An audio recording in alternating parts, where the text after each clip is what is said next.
Before we get into today's video, issue number 6, the final edition for the year of my magazine, is out now. It's an MXGP one. We look at Romain Febvre's incredible comeback over the years, Jeffrey Hurling's up and down season, and we have a privateer profile on an incredible top 10 MX2 rider who does everything himself. On top of that, the rest of my editions are on an end-of-year sale just for $1. So if you want to support my work directly, this is the best way. Head to themxnetwork.com and go snag a few.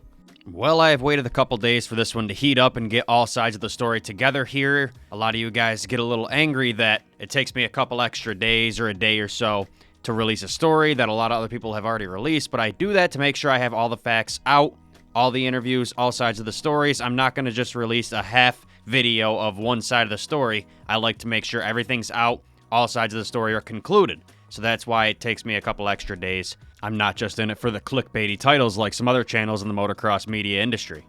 Now, if you watched this weekend's World Supercross race in Abu Dhabi, then you know the story of the race was Vince Friese. If I'm being honest, I think Vince is a very good rider and would be a crowd favorite had he not acted the way he does. Maybe if he quit the over-aggressive riding and the track cutting, maybe people would like him, but will he ever do that? Probably not. Anyways, in this video, we're going to look at Friese's recent interview in which he explains his side of the story and defends himself. We'll also take a look at World Supercross's response to the whole situation and the penalty they gave him. And we'll go through all the incidents Vince Friese was involved in and the potential rule breaks he made throughout the race and the proper action that should have been taken. Let's get straight into it. Alright, the first clip I got is race 1, lap 2. Vince Friese is leading the race when they come around to the start after lap 1. Aaron Tanti and Justin Brayton were down with injury. Red cross flags were out, and Friese jumped on the red cross flag. Here's that. And can't see the number. Where's the wave yellows here coming into the arena? Well, there they are. All of a sudden, everybody's... Yes, the red cross flag was out on this one. I cut him a little bit of slack, though, because the flag was hidden. The flagger was in between jumps, and I believe Wilson, Matt Moss, and Joey Savatgy were also behind him, and they all jumped it as well. So it was hard to see, obviously, so maybe we can cut him some slack on that. But if we're not cutting slack, this is a clear rule break. Friese just earned himself a 2-position penalty on this one. Next one up is race 1, lap 8. Vince Friese is running second place after Dean Wilson made a clean pass on him. Then Friese proceeds to cut the inside line on the corner, thus cleaning Wilson out. This is the big viral clip that went around, so you also have seen it before, but here it is anyway. Nichols. 45. Goes down. Oh! Down inside. Now, to me, that was a clear example of a rule break, an example of unsporting and or reckless behavior, which is how it's classified in the FIM World Supercross rulebook.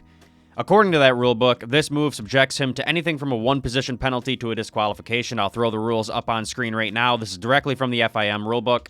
On to the next one, race 2, lap 2. Vince Friese is running second place behind Wilson when he bobbles going off track. And he just continued. He cut the corner off completely, never really let off the gas. Just cut the corner and got right back on track behind Wilson. Here's that. That means 0 right now. Oh, Wilson gets a drive. What's going to happen? Friese trying to close the line. Oh! And Savatgy had a problem there. Did he get slammed by Wilson and off the track? No, I don't think he went off track intentionally, but the fact that he continued, sped up, and got right back behind Wilson as if nothing happened, as if he wouldn't have lost time on that, I think that's kind of ridiculous. According to the rules, this would render him either a 1-position penalty or a disqualification. Again, rules are up on screen. Now, the next one I got, I don't remember which race it was or lap this was. The clip I found was a replay, so you couldn't see on screen what part of the race it was. Anyway, Friese made an aggressive move on Savatgy, nearly knocking him off. Well, he knocked him off the track and nearly knocking him down. Here's that clip. See it, as he comes over the finish line jump, charges in, the inside, just runs it in hot. And out he goes, and of course he couldn't get the drive through. Although this one wasn't as bad as the one with Wilson, again, I'd say this is another clear rule break for unsporting and or reckless behavior on track. So again, this could be anything from a 1-position penalty to a disqualification. All right, the final one we got is race 3, lap 6. Joey Savatgy was running behind Friese in third place when Savatgy decided to give him a little taste of his own medicine.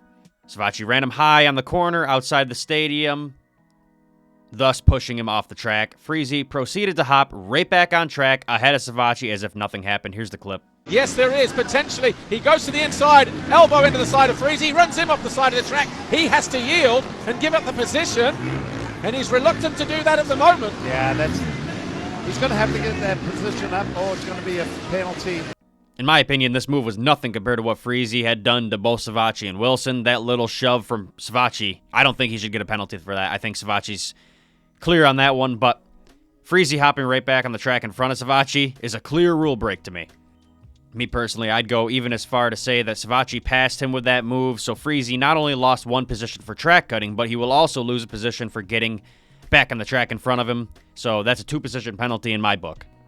All right, now that we've seen all the footage of him potentially breaking rules, let's see what the potential total penalty report could be for him. Race 1, he could have anything from a 3-position penalty to a disqualification. Race 2, he could have anything from a 1-position penalty to a disqualification. And in race 3, anything, or actually just straight up a 2-position penalty. 1 or 2, depending on how you read what happened there, but I'd say 2. Now, this is just my theoretical penalty report after reading the rules and watching his moves. Well, with perfect timing, as I was doing this video, World Supercross and the FIM released the official penalty report on Friese.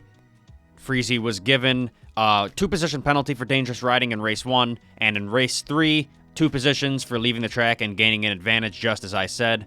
Overall, I'd say that's a light ruling, but hey, at least they penalized him.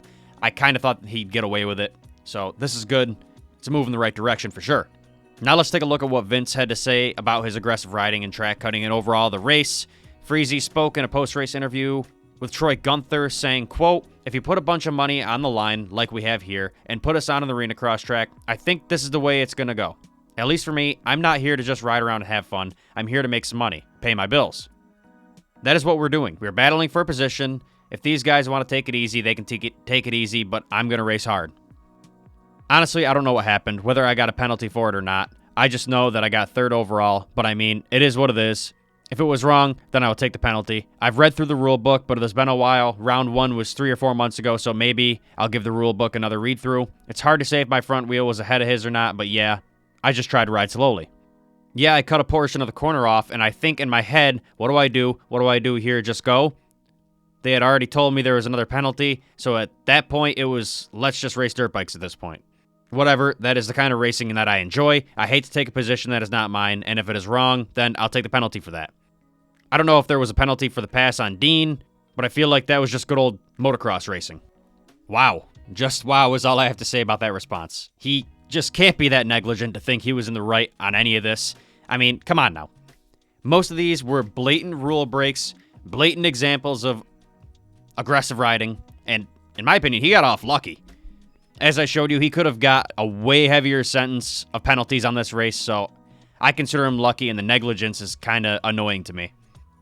Anyways, World Supercross released a statement on the situation late last night as well, saying, quote, "As we grow this new FIM World Supercross Championship, racing and the integrity must be paramount, as is rider safety. As the promoters of the championship, we want to see hard racing that provides an incredible spectacle for fans and spectators. However, we rely on the FIM and their officials to implement and enforce the rules to ensure both integrity and safety are always maintained." All I have to say after that statement is, good on you, World Supercross. I really thought they were going to kind of give him a light penalty and let most of it slide, so I'm really happy to see Vince Friese get a penalty of some sort and World Supercross to actually come out and give a statement against his actions. This debacle was an interesting one for sure. Hopefully in the future, Vince can get his act together and ride clean and safe, because I really want to like him. I really do. He's actually a good rider. He can be a week-to-week podium contender in World Supercross. Just stop the aggressive riding, man. What are your guys' thoughts on all of this? How do you feel about his penalty? Was it too light? How do you feel about his response to all of this? Let me know your thoughts down below.